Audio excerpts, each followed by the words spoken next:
2 pounds of rice. 2 pounds of rice. Box of dog biscuits. 1 box. 1 box of dog biscuits. Did I say that we needed raisins? Raisins? Mm-hmm. Yep. You planning on coming shopping with me? No. Then who's going to translate this list for Sam? Can't you read my writing? I can read it. I just don't know what it says. 1 brisket of kabubbles. 1 basket of crab apples. Fill pens of flavor. 5 pounds of flour. 2 bricks of dang brashers. 2 boxes of dog biscuits. I told you 1 brick of dang brashers. You know something? The further you go in school, the worse your penmanship gets. Now you copy that over until it's readable. Yes, ma'am. Cheerfully. Yes, ma'am. Mom. Billy Joe, I thought you left an hour ago. Well, the cannonball hasn't even gotten here yet, and I told Henry I'd meet him in front of the Pixley Emporium at 11 o'clock sharp. Well, Henry will wait. For anybody. Why does the cannonball always have to be late when I'm in a hurry? Or maybe Charlie and Floyd stopped to spike in a rail. They found one loose the other day. It's a lucky thing they were going slow. Even when they're going fast, they're going slow. Where are they?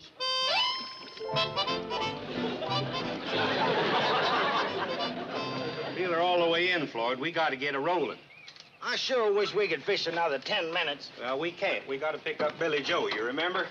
Hey, wait a second. I didn't give it a start signal. Is that 2 clangs or 3? Don't you remember? Of course I remember. I invented this, didn't I?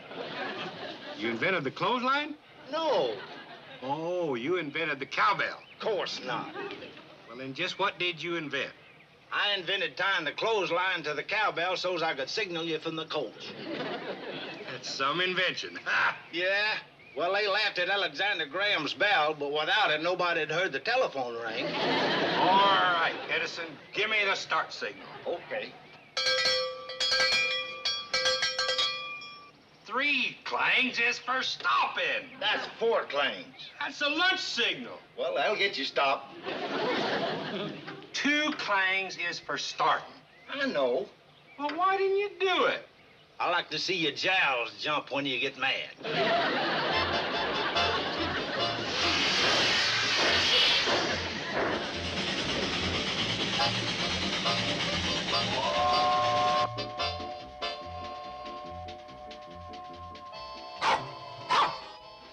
I heard it. Train's coming. Finally. Mom, I wish we could move somewhere where we didn't have to depend on that dirty, old, unreliable old thing. Oh, now hold on, Billy Joe. All the things you say about the cannonball may be true, including unreliable, except when you need it. Okay, Mom. Like the times it raced Doc Stewart out here to bring you 3 girls into the world. Mom, it's outlived its usefulness. As far as Doc Stewart coming out here for the purpose I just mentioned, yes. But that whistle is still a mighty cheery sound to the folks living in this valley. Calls the kids to school, tells the farmer when he's coming to pick up its crops, and hoots out good news and bad. Mom, you're just sentimental. Well, if I am, there are a lot of other folks living around here who are, too. I don't know anybody that doesn't love that little train.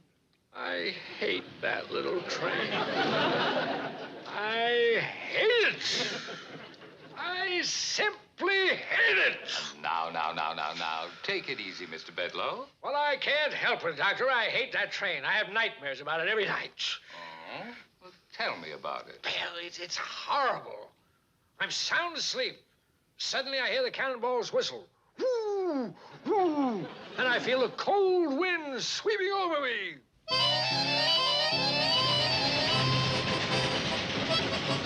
I try to move, but I'm tied to the front of the locomotive. The track races toward me.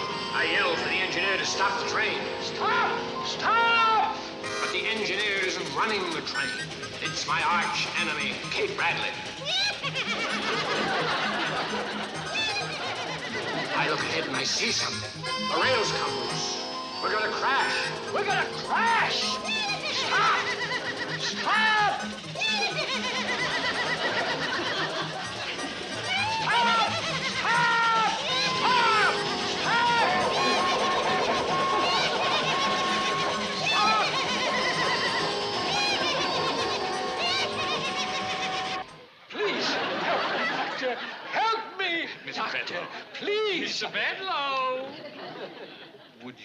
mine.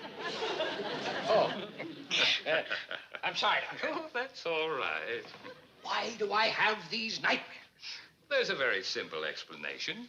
You want to destroy the Hooterville Cannonball in Cape Bradley. Well, that's not a nightmare. Putting the cannonball out of existence is the sweetest dream of my life. Then why haven't you done it? Because the president of our railroad, Norman B. Curtis, likes the cannonball. There's a nut for you.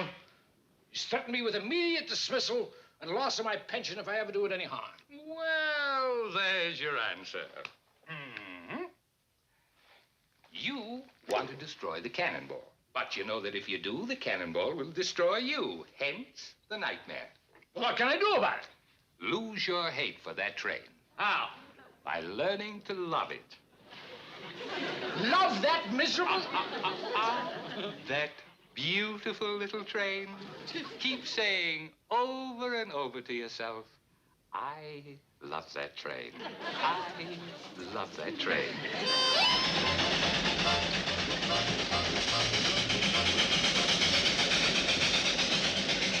You see, Kate, the reason I invented this device, I've always been worried about what would happen if I was back here and Charlie was in the cab and he had to get in touch with him if there's an emergency. Well, what kind of an emergency? Pretty hard to be specific. This whole rolling junkyard's an emergency. Something serious like a man's hat blowing out the window. Hey, that's my hat. I says to myself, Floyd Smoot, what would you do if a thing like that happened? Stop a train. My exact words. You're going to have to stop this train, Floyd, I said to myself. Will you stop this train? Hey, kick your hands off of that. I'm supposed to give the emergency signal. Hey. Holy smoke, the coach must have gone uncoupled.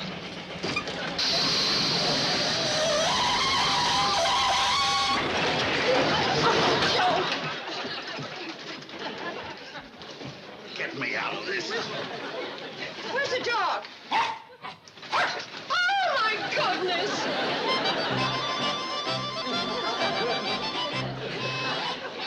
Oh. How many times have I told you not to sit by an open window?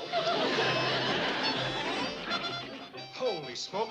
Floyd, Kate, come here. I want to show you something.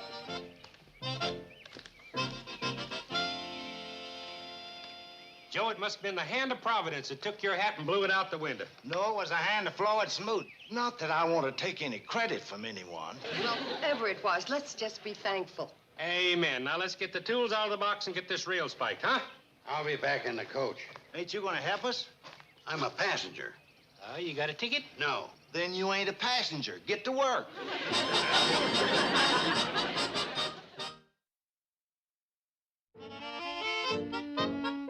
Not only am I suing the CNFW Railroad $20 for the loss of a brand new hat, but... Uncle Joe, you paid $8 for that hat 5 years ago. He paid $3 10 years ago. I never save sales slips. Let's see now. Where were we? Suing the railroad for a brand new 10-year-old hat. You ought to pay them $2 for losing that hat. You got better ones. But that was my favorite.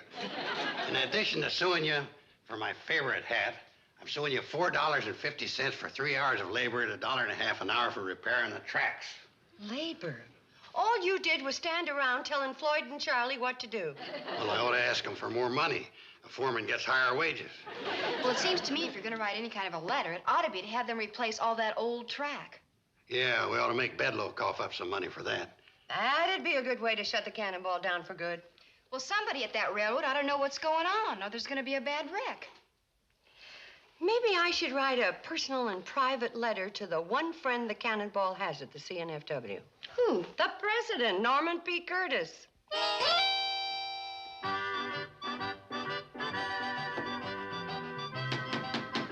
Come in.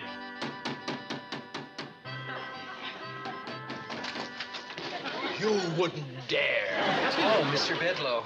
I was just putting your name over Mr. Curtis's as you'd instructed me to do. I told you to make it permanent. But, Mr. Bedloe, Mr. Curtis is having only a minor operation. Well, let's not give up hope so easily.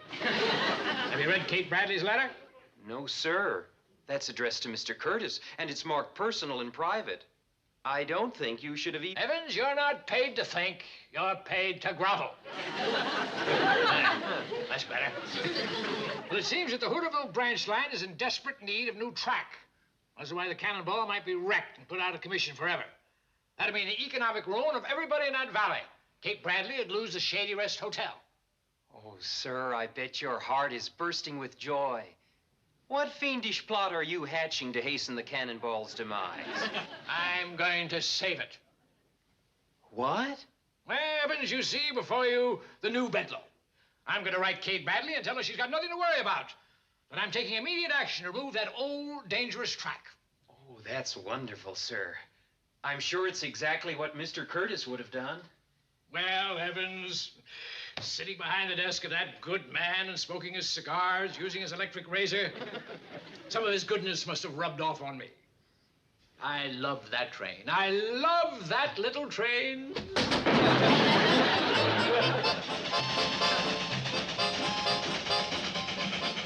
Keep her down, Betty Jo. Some of the worst tracks along here. I will. Floyd, keep your eye peeled for bomb track. Okay. Betty Jo, you better be ready to big hole her if Floyd jangles. Right. You know, I better signal Mom that we got a guest for the hotel. Yeah.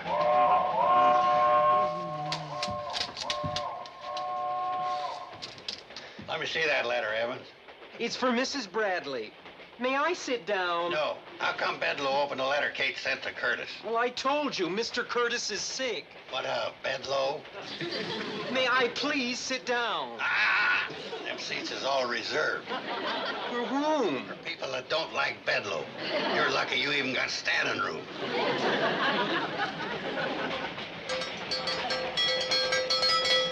Big holer, Betty Jo.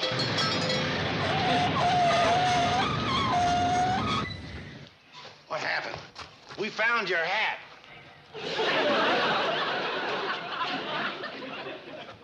What'll I do with these? You might try gluing them together.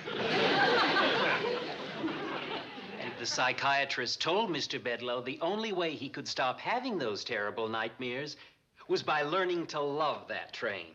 So he sat right down and wrote Kate a letter saying he'd fix the tracks. Yes. Ha! You know something, Uncle Joe? It's just possible that those nightmares frightened Mr. Bedloe enough to make him change. Into what?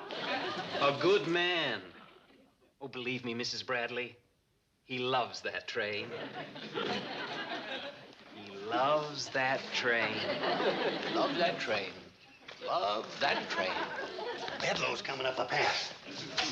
What are you doing? Locking the door so he can't get in. Unlock it. But, Peggy, Uncle Joe, if Mr. Bedloe is trying to be nice, the least we can do is meet him halfway. And that goes for you, too. No growling, no treeing. I mean it. Uncle Joe, we're going to treat him nice. Kate, you're making a mistake. Hold it, boy.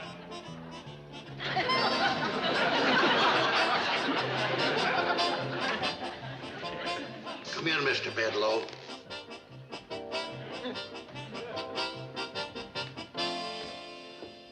I thought there might be a bucket of water over that door. Mr. Bedloe, how are you? Fine. Good to see you, Mr. Bedloe. Darn that Floyd and his stupid ideas. We got your room all ready, the finest in the house. Take Mr. Bedloe's bag up.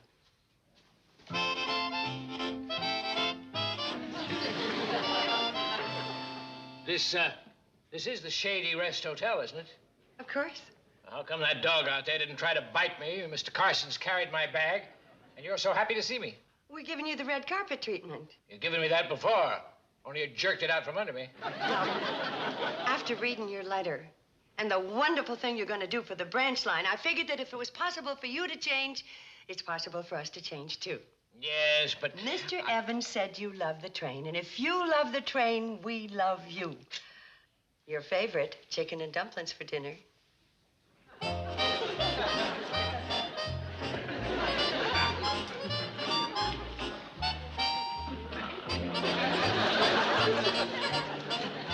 Love that train. I I love that little train. Yes, I love that train. Let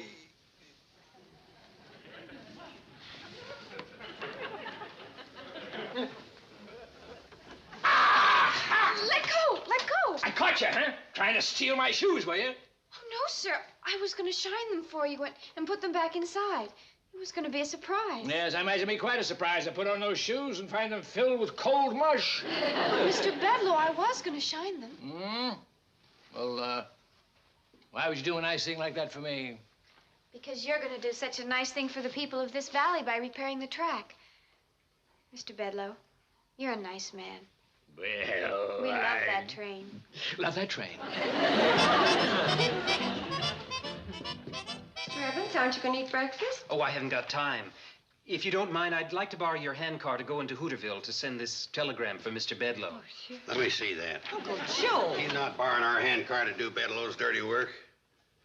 Take a look at this, Kate. Road Superintendent, CNFW Railroad. Dispatch track gang to Hooterville immediately to begin track work. Homer Bedloe. Pretty slick, huh? Where's the other telegram? What other one? The one you're really going to send, telling him to ignore the first one, which you didn't send, because Bedloe knew I'd get a look at this. Mr. Carson, this is the only telegram Mr. Bedloe's sending. I should think it would convince you of his intentions. You don't have to convince me of Bedloe's intentions. I know what they are. He wants to get rid of the train and turn this whole valley into a depressed area. Uncle Joe, suspicion is the root of all evil. Well, it ain't like him to do nothing for us. And it ain't like you to be taken in by him, Kate. After all the things you said about Mr. Bedloe, you're going to feel mighty small when he proves you're wrong. Well, maybe so.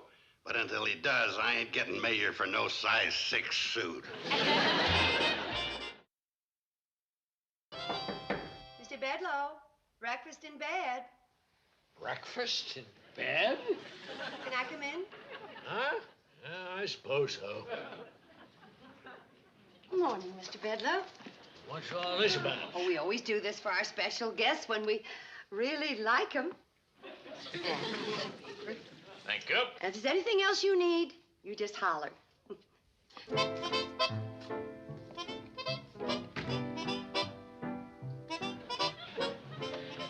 Pooch, come here.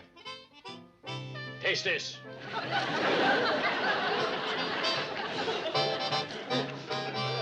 Kate, What's the matter? Kate, I just went into town. You were wrong about Bedloe. Evans did send that telegram, just like I said he would. You mean the other one?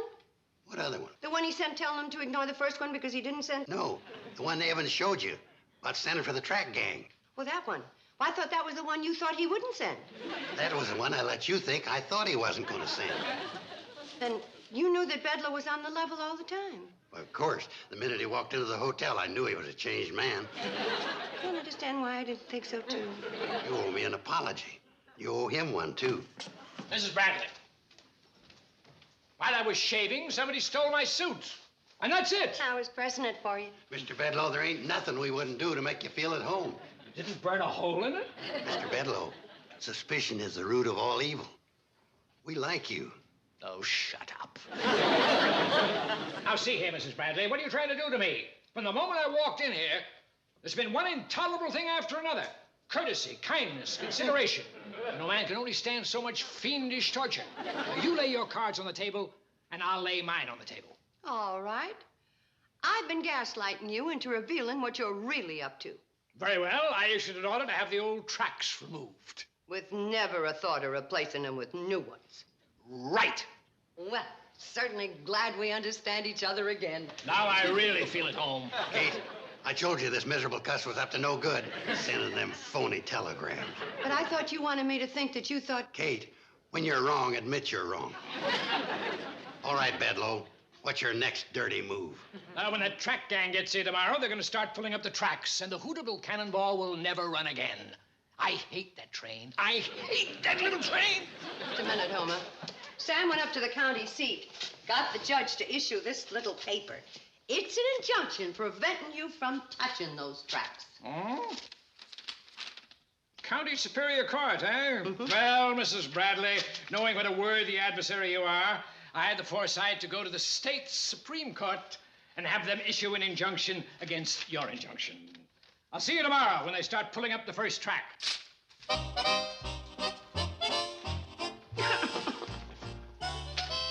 Anybody know where I could sell a second-hand conductor's uniform? It was secondhand when you bought it. Charlie, I'm never going to get to drive the Cannonball again. There, honey. Love that train. Love that train. I love that train. You've lost your nice little smile, haven't you?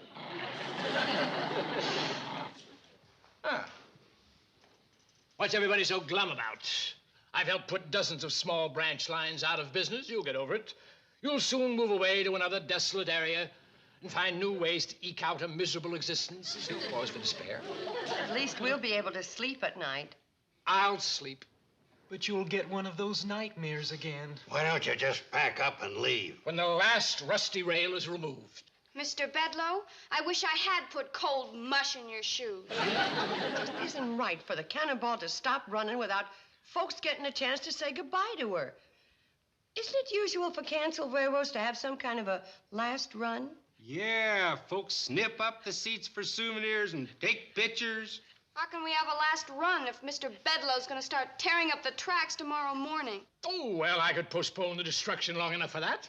Don't do us any favors, Bedloe. I think that's a nice gesture. If there's one thing I'm not, it's a sore winner. If you like, you can bring your camera and snap pictures. Yes, I could record the passing of a revolting piece of Americana. And we'll see to it that you get the picture-taking place of honor. Let me go! Let me go!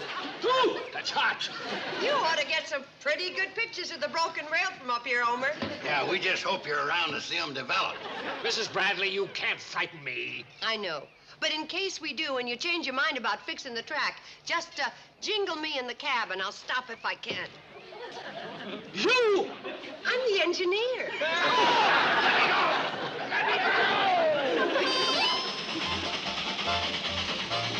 Let me go! Let me go! Mrs. Bradley, stop this train! That's what Mr. Evans said I did in Homer's Nightmare. Slow down. No need to worry about this stretch of track. Sound as a dollar. Of course, Bedloe don't know that. Help! Help! Stop the train! Stop the train! You gonna fix the track? I promise! I promise! You better stop her, Charlie. Oh, let's bluff him a little longer. Yeah. No, we can't bluff much longer. Take a look. Holy smoke!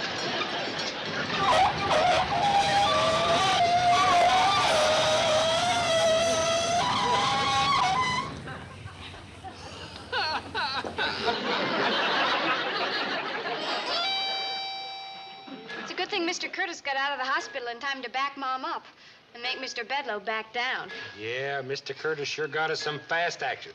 I wonder how long it'll take the track gang to repair all that rickety track. Well, all told, there's about 20 miles that needs going over, but we got a good foreman on the job. Swing that hammer, John Henry.